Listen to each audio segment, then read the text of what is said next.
Hello everyone, आज के class में हम लोग class 6 chapter number 7 living and non living things के एक्सक्रीशन टॉपिक को डिस्कस करेंगे।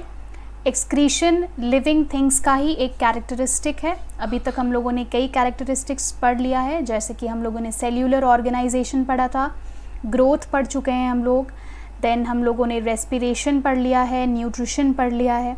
अब हमें पिछले क्लास में हम लोग मूवमेंट एंड लोकोमोशन के बारे में भी पढ़ चुके हैं। आज के क्लास में हम लोगों को एक्सक्रीशन के बारे में पढ़ना है। एक्सक्रीशन एक कैरेक्टरिस्टिक है लिविंग ऑर्गेनिजम्स का, जिसका मतलब होता है कि एक्सक्रीशन एक ऐसा प्रोसेस है जिससे कि लिविंग ऑर्गेनिजम्स अपने बॉडी में प्रेजेंट अनवांटेड मटेरियल्स को या हार्मफुल सब्सटेंसेस को अपने बॉडी से एलिमिनेट करते हैं या बाहर निकाल देते हैं। तो removal of waste materials from the body of a living organism is known as excretion. और ये एक्सक्रीशन जो होता है वेस्ट मटेरियल का या वेस्ट प्रोडक्ट्स का, ये वेस्ट प्रोडक्ट्स कई तरीके के हो सकते हैं जो अलग अलग लाइफ प्रोसेसेस के दौरान प्रोड्यूस किए जाते हैं। जैसे ह्यूमन बॉडी में these waste could be of different types, जैसे we could have solid waste, okay, which are called as feces, right? Then we could have liquid waste present in our body, which could be in the form of urine or it could be in the form of sweat. And we could have gaseous waste in our body, which is carbon dioxide, CO2 gas. Okay, CO2 means carbon dioxide gas. Okay, so अलग अलग तरीके के waste हो सकते हैं। जैसा कि मैंने आपको बताया, 3 तरीके के वेस्ट हमारे ह्यूमन बॉडी में जनरेट होते हैं, solid waste, liquid waste and gaseous waste. और इन सारे तरीके के वेस्ट मटेरियल को बाहर निकालने के प्रोसेस को ही हम एक्सक्रीशन कहते हैं। फीसेस जो हमारे बॉडी में प्रेजेंट होता है, solid waste in our body, that is removed, that is also a part of excretion. Urine and sweat, urination और स्वेटिंग प्रोसेस से हमारे बॉडी से बाहर निकल जाता है। उसी तरीके से जो गैसियस वेस्ट है, कार्बन डाइऑक्साइड गैस, ये हम एक्सहेलेशन के थ्रू बाहर निकाल देते हैं। जब भी हम सांस बाहर छोड़ते हैं, जब भी हम ब्रीद आउट करते हैं, तब हम कार्बन डाइऑक्साइड एक्सहेल कर देते हैं या बाहर निकाल देते हैं।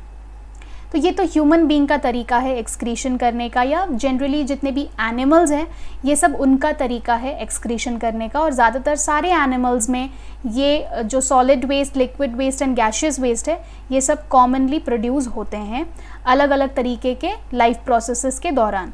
जैसे डाइजेशन के दौरान हमारे बॉडी में solid waste and liquid waste generate होता है, एंड रेस्पिरेशन के दौरान हमारे बॉडी में कार्बन डाइऑक्साइड गैस जो गैसियस वेस्ट है वो जनरेट होता है। और इन सारे वेस्ट को बाहर निकालने के तरीके को ही हम एक्सक्रीशन कहते हैं। तो हम लोगों ने एनिमल्स में जो एक्सक्रीशन होता है वो तो देख लिया। इसके बाद अब हमें जानना है कि प्लांट्स में एक्सक्रीशन कैसे होता है, प्लांट्स किस तरीके का एक्सक्रीशन करते हैं और क्या क्या वेस्ट प्रोडक्ट्स हैं जो प्लांट के बॉडी में जनरेट होते हैं। तो प्लांट के बॉडी में भी गैसियस वेस्ट जनरेट होता है। तो जो भी अनवांटेड गैसेस हैं प्लांट बॉडी के अंदर, जो प्लांट बॉडी अपने में नहीं रखना चाहता है, वो स्टोमेटा के थ्रू बाहर निकल जाता है। It releases the gaseous waste from its body through the stomata. जैसे हम नोज़ के थ्रू एक्सहेल करते हैं, हम लोग अपने नाक से सांस लेते हैं, नाक से सांस बाहर छोड़ते हैं, तो हमारा नोज़ काम करता है गैसियस वेस्ट को बाहर निकालने के लिए। लंग्स में गैस एक्सचेंज होता है और CO2 गैस जो एक्सचेंज हुआ वो बाहर निकल जाता है थ्रू आवर नोज़। लेकिन प्लांट्स के पास ऐसा कोई नोज़ नहीं है कोई भी अनवांटेड गैस को बाहर निकालने के लिए। Instead of nose and lungs they have got stomata, and stomata का इस्तेमाल करके जो भी अनवांटेड गैस बनता है प्लांट बॉडी के अंदर, वो सारा कुछ स्टोमेटा के थ्रू बाहर निकल जाता है। ओके, अब एक बार स्टोमेटा के थ्रू गैसियस वेस्ट बाहर निकल गया तो ज़रूरी नहीं है कि सिर्फ गैशियस वेस्ट ही हो प्लांट बॉडी के अंदर, और भी दूसरे तरीके के वेस्ट हो सकते हैं जो स्टोमेटा के थ्रू बाहर नहीं निकल पाते हैं, ठीक है। जैसे कि हमारा जो लिक्विड वेस्ट है या सॉलिड वेस्ट है, उसे बाहर निकालने के लिए हम अपना नोज़ का यूज़ नहीं कर सकते हैं। There are different other ways of removing the liquid waste and solid waste from the body. तो उसी तरीके से गैशियस वेस्ट के अलावा प्लांट बॉडी में दूसरे हार्मफुल वेस्ट भी जनरेट हो सकते हैं जो कि स्टोमेटा के थ्रू बाहर नहीं निकल सकता है। जैसे for example gum, latex and resin, या रबर, लैटेक्स रबर, जिसका डायग्राम आप यहाँ पर देख रहे हैं फिगर 7.14 में, कि रबर एक तरीके का एक्सक्रीटरी प्रोडक्ट है जो रबर ट्री के बार्क से बाहर निकलता है। रबर ट्री का जो ट्रंक होता है उसके छिलके से ये वेस्ट प्रोडक्ट बाहर निकलता रहता है। It is continuously flowing from the bark of rubber tree. और ये वेस्ट ट्री के लिए तो इम्पॉर्टेंट नहीं है, क्योंकि ट्री ने इस वेस्ट को बाहर एक्सक्रीट कर दिया, एलिमिनेट कर दिया, अपने बॉडी से रिमूव कर दिया है, हटा दिया है। लेकिन ये रबर, जो लैटेक्स रबर बाहर निकलता है, ये हमारे लिए, इंसानों के लिए बहुत इम्पॉर्टेंट है, बिकॉज हम इसको प्रोसेस करके रबर बना सकते हैं और उस रबर का इस्तेमाल बहुत से चीज़ों के लिए यूज़ किया जाता है, जैसे for making tyres, for making balloons, बहुत से ऐसी चीज़ें हैं, जैसे फॉर मेकिंग स्लीपर्स। तो रबर का इस्तेमाल बहुत से जगहों पर होता है और उन सारे चीज़ों को बनाने के लिए हम लोग रबर लैटेक्स का इस्तेमाल करते हैं, जो कि एक तरीके का एक्सक्रीटरी प्रोडक्ट है, जो प्लांट बॉडी का वेस्ट है, ठीक है। रबर ट्री का वेस्ट प्रोडक्ट होता है लैटेक्स रबर, और उसी का इस्तेमाल हम लोग रबर के प्रोडक्ट्स बनाने में इस्तेमाल करते हैं, ठीक है। तो जिस तरीके से ह्यूमन बॉडी में वेस्ट मटेरियल जनरेट होता है, उसी तरीके से प्लांट बॉडी में भी वेस्ट जनरेट होता है।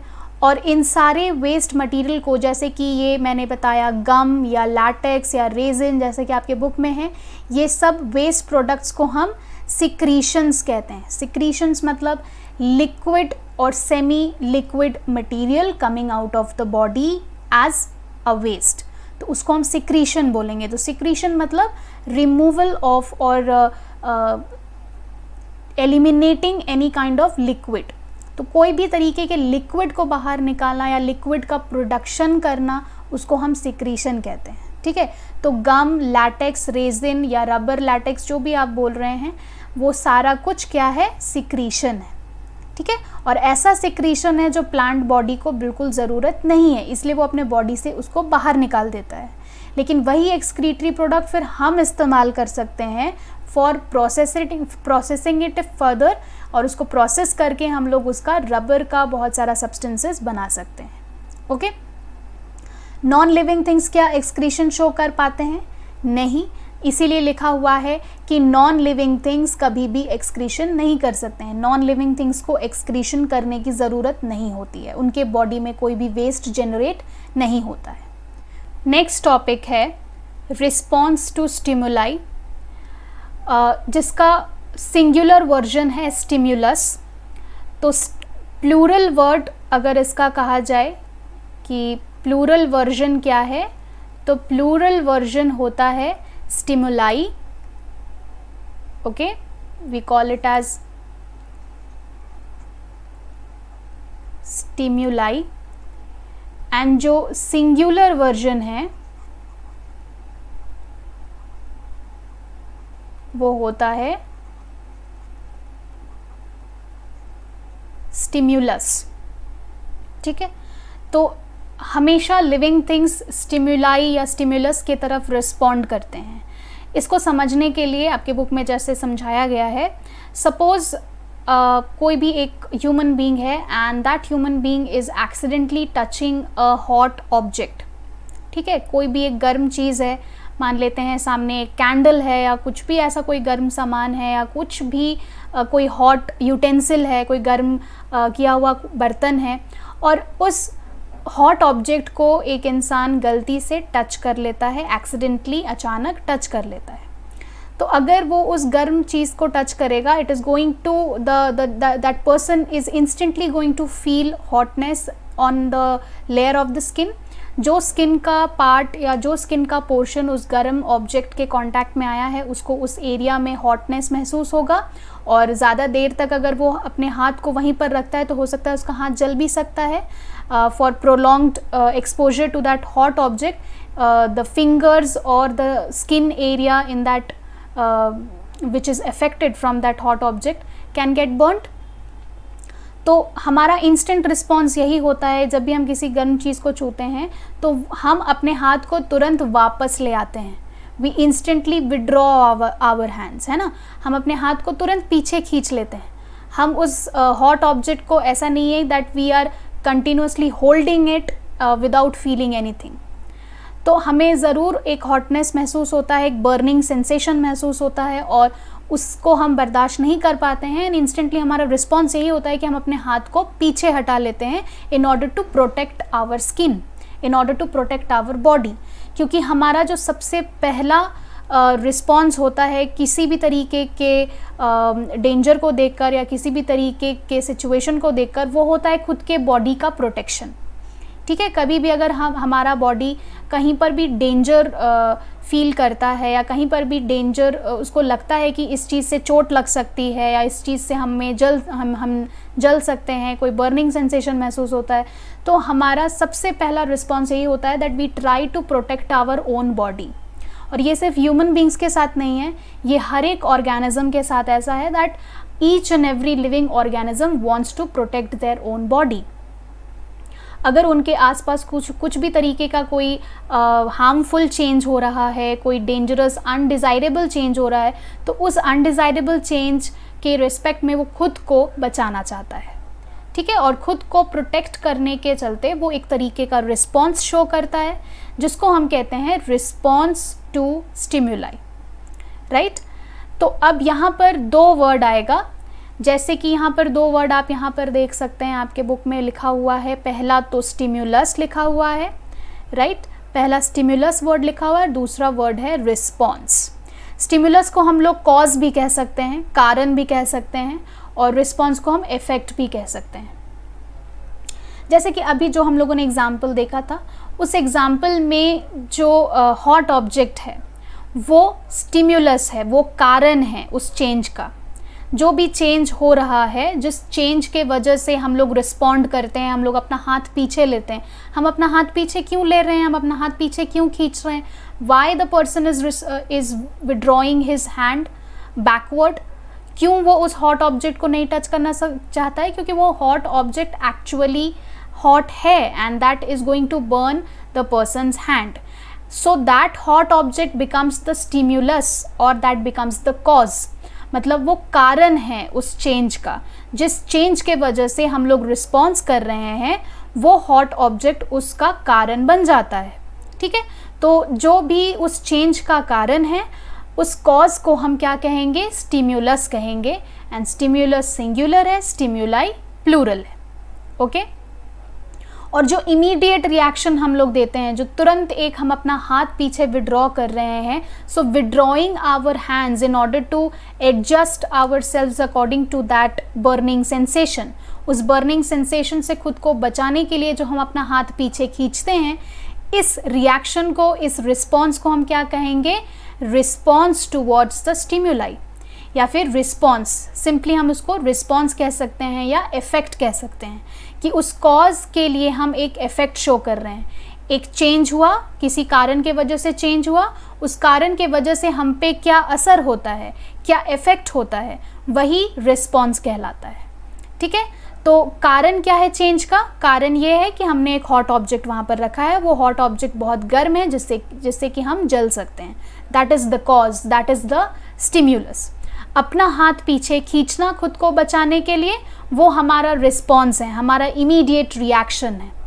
और वो रिएक्शन हम क्यों कर रहे हैं? क्योंकि उस गर्म ऑब्जेक्ट का हमारे हाथों पर असर हुआ है, इफेक्ट हुआ है, हमें बर्निंग सेंसेशन महसूस हुआ, हम खुद को बचाने के लिए अपना हाथ पीछे खींच रहे हैं. तो यहाँ पर hot object becomes the stimulus and withdrawal of your hand और withdrawal of that person's hand becomes the effect और द रिस्पॉन्स. ठीक है, so that is the response towards the stimulus. Okay तो इस तरीके से बहुत सी ऐसी चीज़ें हैं जो हम अपने आसपास देखते हैं जो कि स्टिम्युलस का काम करता है और उसके वजह से हम बहुत सारा रिस्पॉन्स शो करते हैं। जैसे कि सपोज़ अगर हम किसी के आई बॉल्स में अगर हम टॉर्च बीम फोकस करें या किसी के आँखों में जब रोशनी पड़ती है तो जो हमारे प्यूपल्स होते हैं, आई का जो प्यूपल होता है दैट श्रिंक्स इन साइज। ठीक है, तो shrinking of the pupils of the eye, जो हमारा प्यूपल्स होता है आई का, वो सिकुड़ने लगता है। वो ऐसा क्यों होता है? क्योंकि हमारे आईज़ में जब डायरेक्ट लाइट पड़ता है तो हमारा आईज़ डैमेज ना हो, ये एक तरीके का रिस्पॉन्स है कि वो जो प्यूपल है वो खुद को सिकोड़ लेता है या फिर खुद को श्रिंक कर लेता है ताकि ज़्यादा लाइट हमारे आँखों में एंटर ना करे और हम प्रोटेक्ट हो जाएं, हमारा आँख प्रोटेक्ट हो जाए। ठीक है, हमारे आँखों को बचाने के लिए, प्रोटेक्ट करने के लिए हमारे प्यूपल्स छोटे हो जाते हैं। ठीक है, और ये एक तरीके का रिस्पॉन्स है। तो जो टॉर्च बीम हमने फोकस किया आँखों पर, तो वो टॉर्च बीम क्या है? स्टिम्युलस है। और हमारा जो प्यूपल छोटा हो जाता है, श्रिंक हो जाता है साइज में, तो that is the response towards that stimulus. Okay, तो वो एक तरीके का रिस्पॉन्स है उस स्टिम्युलस के तरफ। तो इस तरीके के कई चेंजेस हैं जो ह्यूमन बॉडी भी एक्सपीरियंस करते हैं, उसी तरीके से प्लांट्स भी एक्सपीरियंस करते हैं। ठीक है, तो ऐसे स्टिम्युलस हमारे आसपास बहुत सारे हैं। अगर आप खुद भी सोचेंगे तो you can also understand what kind of stimulus you see around you and what sort of response does your body give towards that stimulus. So if you want, you can write some of the examples that you see around yourself and that acts as a stimulus for you and what is your response towards that. ठीक है, तो आप चाहें तो comment box में अपने आसपास जितने भी आप स्टिम्युलस देखते हैं और उस स्टिम्युलस के टुवर्ड्स आपका क्या रिस्पॉन्स होता है, ये चीज़ आप अपने कमेंट बॉक्स में खुद से सोचकर लिख सकते हैं। And that should not match with the book में जो भी चीज़ लिखी है उसके साथ आपका मैच नहीं होना चाहिए। Think something else on your own and then write that in the comment section. ठीक है, कमेंट सेक्शन में लिखिए कि आप अपने आसपास क्या स्टिम्युलस देखते हैं एंड उसके वजह से आपके बॉडी में क्या रिस्पॉन्स या क्या इफेक्ट होता है। ओके, चलिए आगे आपके चैप्टर में दिया हुआ है कि सिर्फ ह्यूमन बॉडी नहीं है जो कि स्टिम्युलस शो करेगा, प्लांट बॉडी भी है जो स्टिम्युलस के तरफ रिस्पॉन्स शो कर सकते हैं। ठीक है, तो जैसे यहाँ लिखा हुआ है, plants also respond to stimulus. For example leaves of mimosa plant, जिसको हम लोग टच मी नॉट भी कहते हैं, टच मी नॉट प्लांट भी कहा जाता है इनफॉर्मल लैंग्वेज में, लेकिन उसका जो अप्रोप्रिएट साइंटिफिक नेम है दैट इज़ मिमोसा।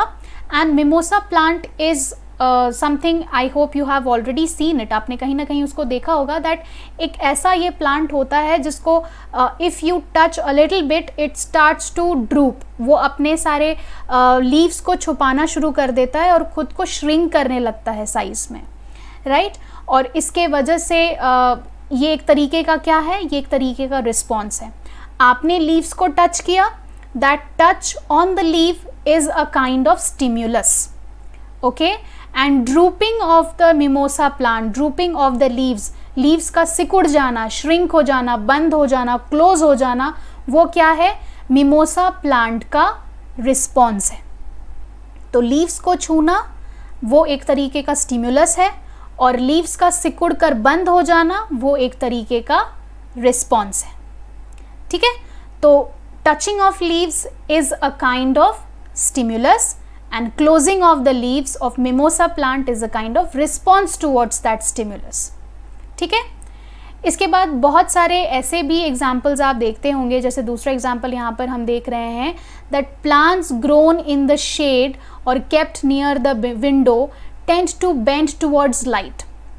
इससे रिलेटेड आपको यहाँ पर एक एक्टिविटी दी हुई है, एक्टिविटी नंबर 1। इस एक्टिविटी में क्या किया गया है, जैसे कि आप इस पिक्चर में देख सकते हैं, if you see in this picture what is being given, यहाँ पर हम लोग को 2 पॉटेड प्लांट लेना है। ये पहला वाला पॉटेड प्लांट है, ये दूसरा पॉटेड प्लांट है। ठीक है, 2 पॉटेड प्लांट्स लेना है और एक पॉटेड प्लांट को आपको बिल्कुल खिड़की के सामने, विंडो पेन के सामने रखना है जहाँ से डायरेक्ट सनलाइट आता हो, और दूसरे वाले पॉटेड प्लांट को उसी प्लांट से बिल्कुल एडजेसेंट सामने रखना है, लेकिन उस पर डायरेक्ट लाइट फॉल नहीं होनी चाहिए, उसको थोड़ा सा आपको दूर रखना है विंडो पेन से, लेकिन बहुत दूर नहीं रखना है, इतना दूर रखना है कि थोड़ा सा लाइट उसमें फॉल करे और ज़्यादा हिस्से में लाइट फॉल ना करे। आप उसको कुछ दिनों के लिए छोड़ देंगे and you will have to continuously water both the potted plants and we will see कि कुछ टाइम के बाद ये वाला प्लांट तो ऐसे स्ट्रेट उगता है, it is growing straight upright, but ये वाला जो दूसरा प्लांट है, सेकेंड प्लांट, इसकी बेंडिंग हो जाती है और ये इस तरीके से कुछ उगने लगता है, ये विंडो की तरफ इस तरीके से बेंड हो जाता है, इसका झुकाव हो जाता है और ये इस तरीके से मुड़ जाता है और मुड़ कर किसके तरफ बढ़ने लगता है, किसके तरफ ग्रोथ शो करता है, विंडो पेन के तरफ उसका ग्रोथ दिखता है।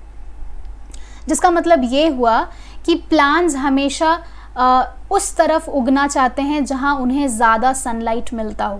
प्लांट कभी भी अंधेरे वाले जगह में, डार्क रीजन में उग नहीं पाते हैं।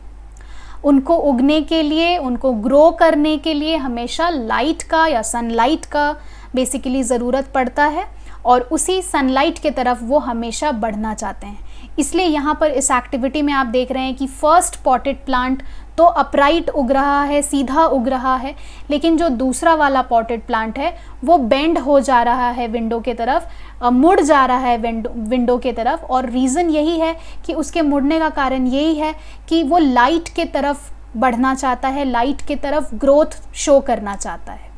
ठीक है, तो ये भी क्या है, ये एक तरीके का रिस्पॉन्स है।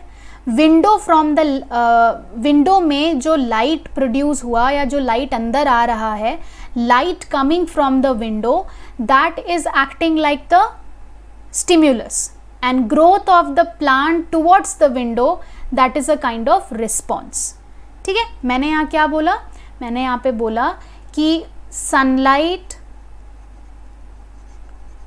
from the window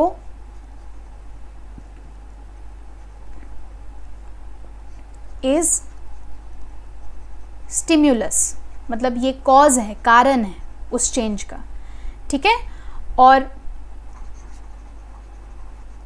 growth of plant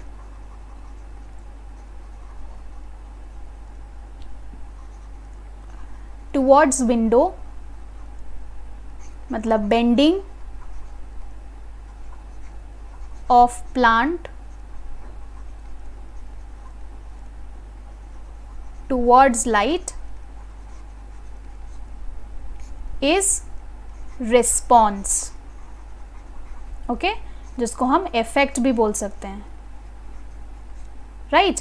so sunlight जो विंडो के अंदर आ रहा है वो एक तरीके का स्टिम्युलस है, वो एक तरीके का कारण है उस चेंज का, और उस सनलाइट को देखकर, उस सनलाइट को महसूस करके सेकेंड वाला पॉटेड प्लांट विंडो की तरफ ग्रो करना चाहता है और विंडो की तरफ वो मुड़ जाता है ग्रो करते करते।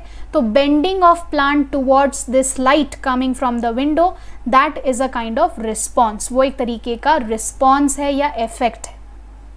ओके, सो रिस्पॉन्स और इफेक्ट आपको पहचानना सीखना है। अगर कोई सिचुएशन दिया हुआ रहेगा तो आपको स्टिम्युलस और रिस्पॉन्स ये दोनों आपको पहचानना आना चाहिए। ओके, अब हम लोगों को जानना है 3 टर्म्स के बारे में। अब हम लोगों को जानना है 3 टर्म्स के बारे में। यहाँ पर जैसे कि आप देख सकते हैं, यहाँ पर आपको टर्म्स दिख रहा होगा, फोटोट्रॉपिज्म, जियोट्रॉपिज्म एंड हाइड्रोट्रॉपिज्म। अब ये सब क्या है? फोटोट्रॉपिज्म, जियोट्रॉपिज्म या हाइड्रोट्रॉपिज्म क्या है? ये सब एक तरीके के रिस्पॉन्स हैं। Okay, so all these are kinds of response.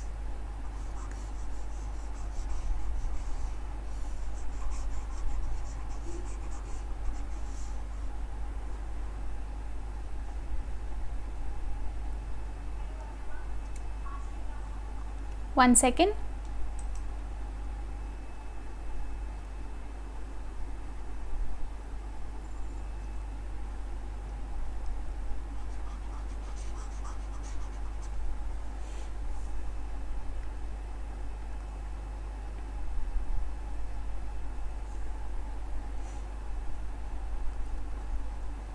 response in plants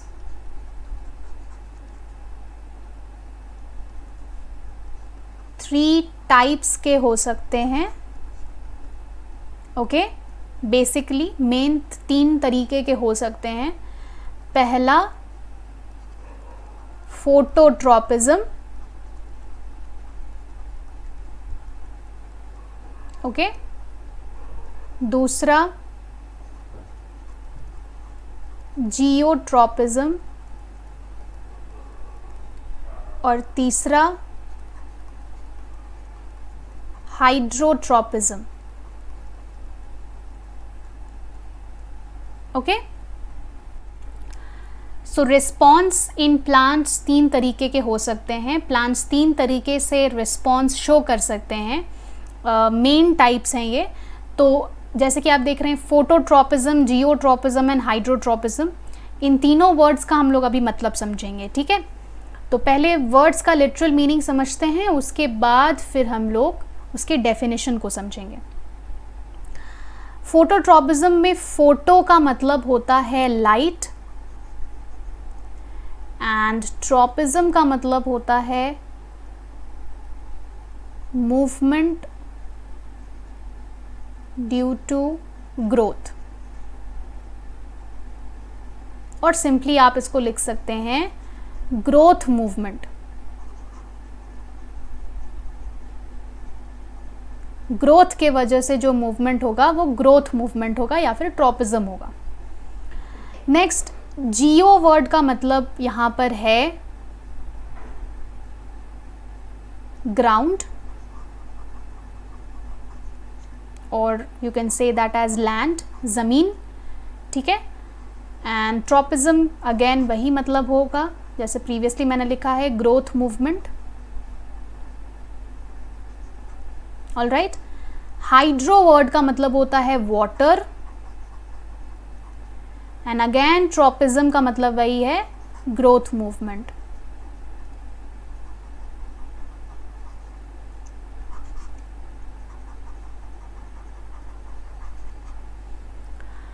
अब मतलब समझते हैं. लिटरल मीनिंग तो मैंने लिख दिया है, अब एक एक करके मतलब समझेंगे. जैसा कि आपके बुक में दिया हुआ है कि कभी भी किसी भी प्लांट का ग्रोथ सनलाइट के तरफ या सनलाइट से ऑपोजिट होता है तो उस ग्रोथ मूवमेंट को हम फोटोट्रॉपिज्म कहते हैं. जैसे कि इस केस में, ये वाला जो केस हम लोगों ने अभी देखा था एक्टिविटी 1 में, कि प्लांट का ग्रोथ यहाँ पर लाइट के तरफ होना चाह रहा है, लाइट के तरफ उसकी ग्रोथ हो रही है. तो यहाँ पर प्लांट किस तरीके का रिस्पॉन्स शो कर रहा है? Plant is showing phototropism. ठीक है, तो एक्टिविटी 1 में किस तरीके का रिस्पॉन्स हम देख रहे हैं? फोटोट्रॉपिज्म देख रहे हैं. तो लाइट के तरफ जब प्लांट का ग्रोथ होता है या लाइट से ऑपोजिट अगर प्लांट का ग्रोथ होता है तो फिर उसे हम क्या कहते हैं? फोटोट्रॉपिज्म कहते हैं. लाइट के तरफ जब प्लांट का ग्रोथ होगा तो उसे पॉजिटिव फोटोट्रॉपिज्म कहा जाएगा, और लाइट के ऑपोजिट जब प्लांट का ग्रोथ नहीं होगा तो फिर हम उसे नेगेटिव फोटोट्रॉपिज्म कहेंगे. ज़्यादातर नेगेटिव फोटोट्रॉपिज्म बहुत कम देखने को मिलता है. हम ज़्यादातर पॉजिटिव फोटोट्रॉपिज्म देखते हैं जिधर प्लांट हमेशा लाइट के तरफ ही ग्रो करना चाहता है. ओके, नेक्स्ट आप यहाँ पर देख रहे हैं जियोट्रॉपिज्म. जियोट्रॉपिज्म में यहाँ पर आपको 2 वर्ड से बना हुआ है ये वर्ड, जियो प्लस ट्रॉपिज्म. जियो का मतलब होता है ग्राउंड या फिर लैंड, एंड ट्रॉपिज्म मतलब होता है ग्रोथ मूवमेंट. इसका मतलब ये हुआ कि प्लांट का कुछ हिस्सा ग्राउंड के तरफ बढ़ना चाहता है और प्लांट का कुछ हिस्सा ग्राउंड से दूर ग्रो करना चाहता है, ग्राउंड से हटकर दूर ग्रो करना चाहता है. जैसे suppose if I draw a plant, अगर मैं एक प्लांट ड्रॉ करूं,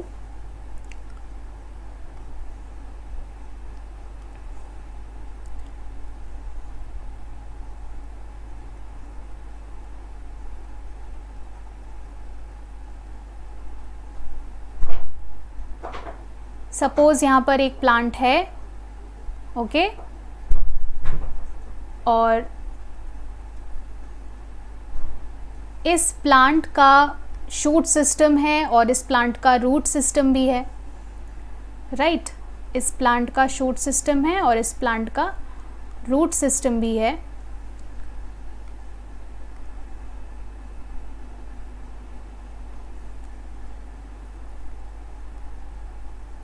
ओके,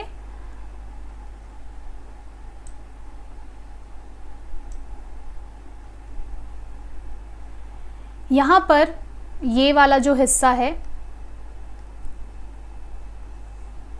ये वाला जो पोर्शन है, ये शूट सिस्टम होगा, which is consisting of the stems, leaves, okay, flowers, fruits, branches.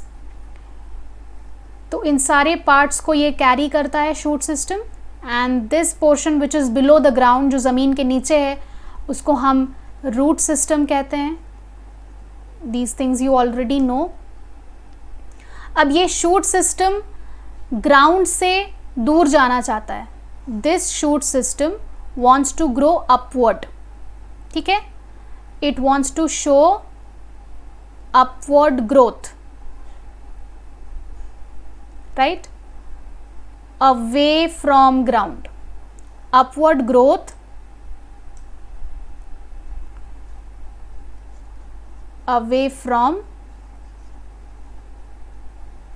ground,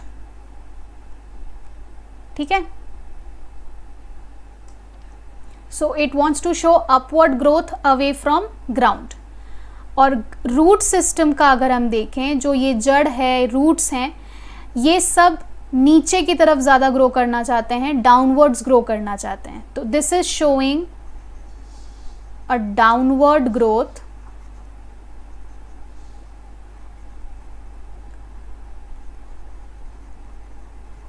towards the ground,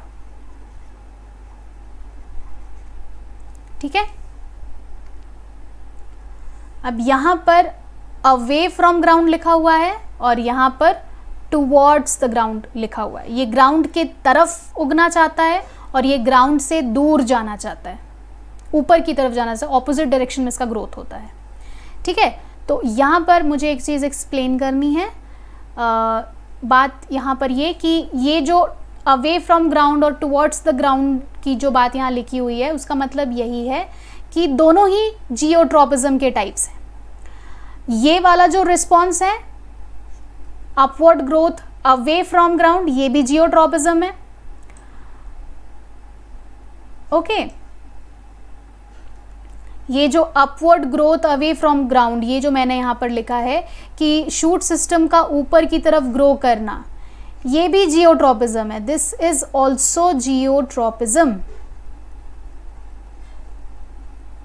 okay. और downward growth towards the ground, ground के तरफ ग्रोथ दिखाना, ये भी जियोट्रोपिज्म है। दोनों ही जियोट्रोपिज्म है, ठीक है। लेकिन उसमें से एक पॉजिटिव है, दूसरा नेगेटिव है। तो जो ग्राउंड की तरफ बढ़ना चाह रहा है वो पॉजिटिव जियोट्रोपिज्म होगा, और जो ग्राउंड से दूर ऊपर की तरफ ऑपोजिट डायरेक्शन में उगना चाह रहा है वो नेगेटिव जियोट्रोपिज्म शो कर रहा है। खैर, ये पॉजिटिव और ये नेगेटिव वर्ड है नहीं आपके बुक में, है ना, ये अलग से इतने डिटेल्स में आपके बुक में नहीं दिया हुआ है। But the only thing that you should keep in mind कि जब भी जियोट्रोपिज्म बोल रहे हैं या कोई भी टाइप का ट्रोपिज्म बात कर रहे हैं, फोटोट्रोपिज्म, जियोट्रोपिज्म, हाइड्रोट्रोपिज्म, कुछ भी कह रहे हैं, उसमें हमेशा याद रखिएगा कि ग्राउंड के तरफ भी ग्रोथ हो सकता है, ग्राउंड से अवे भी ग्रोथ हो सकता है।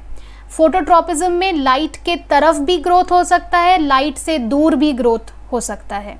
हाइड्रोट्रोपिज्म में उसी तरीके से पानी के तरफ भी ग्रोथ हो सकता है, पानी से दूर भी ग्रोथ हो सकता है।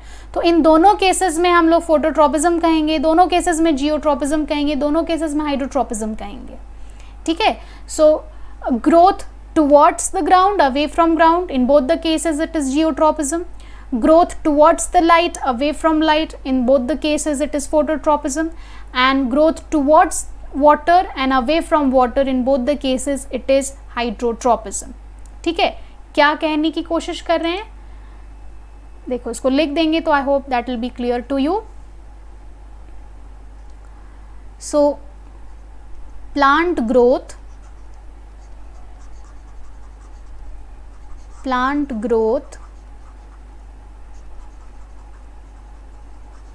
towards light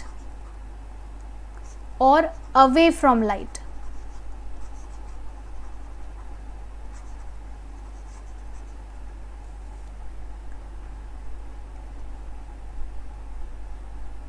plant growth movement लिखना चाहिए यहाँ पे, क्योंकि ऑब्वियसली एक तरीके का रिस्पॉन्स है. सो प्लांट ग्रोथ मूवमेंट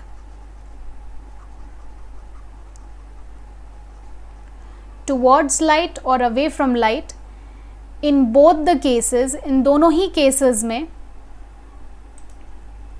ये क्या कहलाएगा, ये कहलाएगा फोटोट्रॉपिज्म. ओके, इन दोनों केसेस में इसको हम क्या बोलेंगे, इसको हम कहेंगे कि ये फोटोट्रॉपिज्म ही होगा.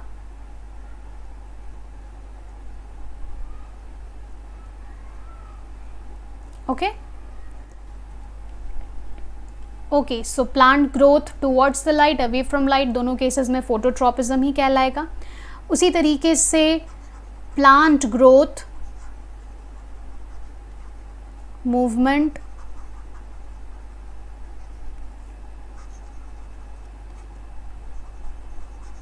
टुवर्ड्स ग्राउंड और away from ground,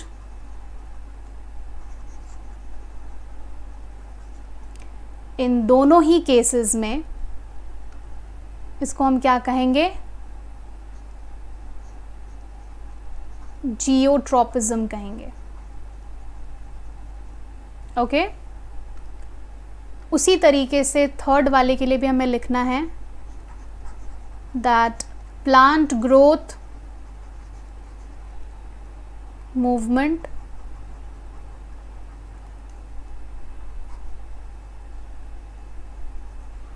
towards water and away from water,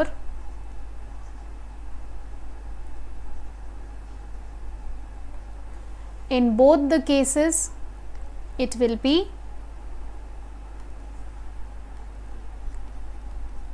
hydrotropism.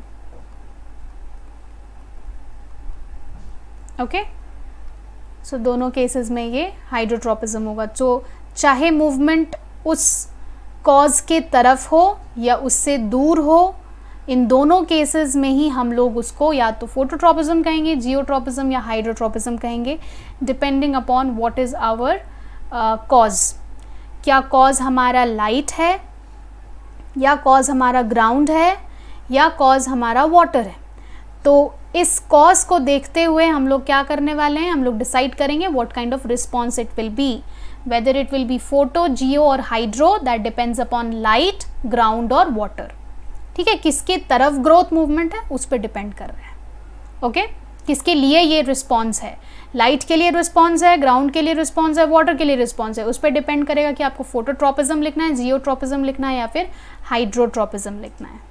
Okay, तो चलिए अब आगे देखते हैं आपके चैप्टर में और क्या दिया हुआ है. चैप्टर में और बताया जा रहा है यहाँ पर डेफिनेशन. यहाँ पर आपको डेफिनेशन दिया हुआ है, जितने भी टाइप के ट्रॉपिज्म अभी हम लोगों ने पढ़ा, ये सब आपको यहाँ पर डेफिनेशन दिया हुआ है. Okay, so let us understand what is the definition that is given. The response of a plant towards sunlight is called phototropism. ये phototropism के लिए आप लिख सकते हैं. The roots always grow towards the soil, that is earth, while the stem grows away from the ground.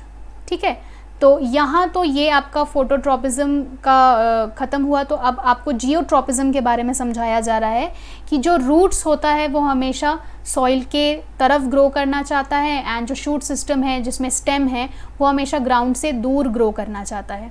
तो इसी movement को, जिस मूवमेंट के वजह से प्लांट के जो पार्ट्स हैं वो ग्राउंड के तरफ या ग्राउंड से दूर, अर्थ के तरफ या अर्थ से दूर ग्रो करना चाहेंगे, उसको हम जियोट्रॉपिज्म कहेंगे।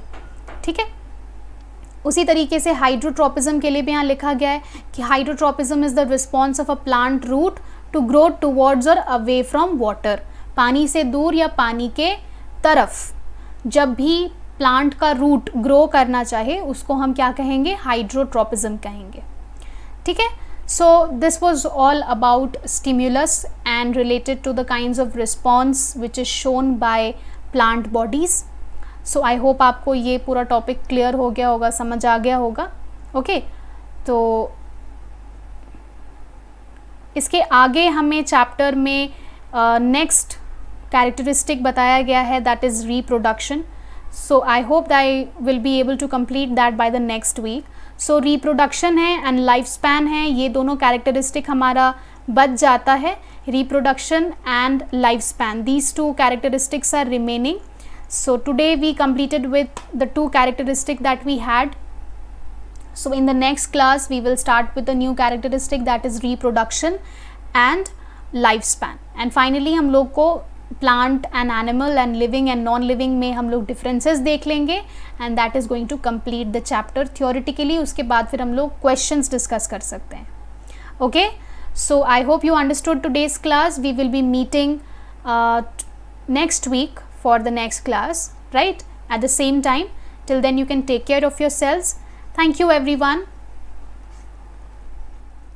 Thank you all.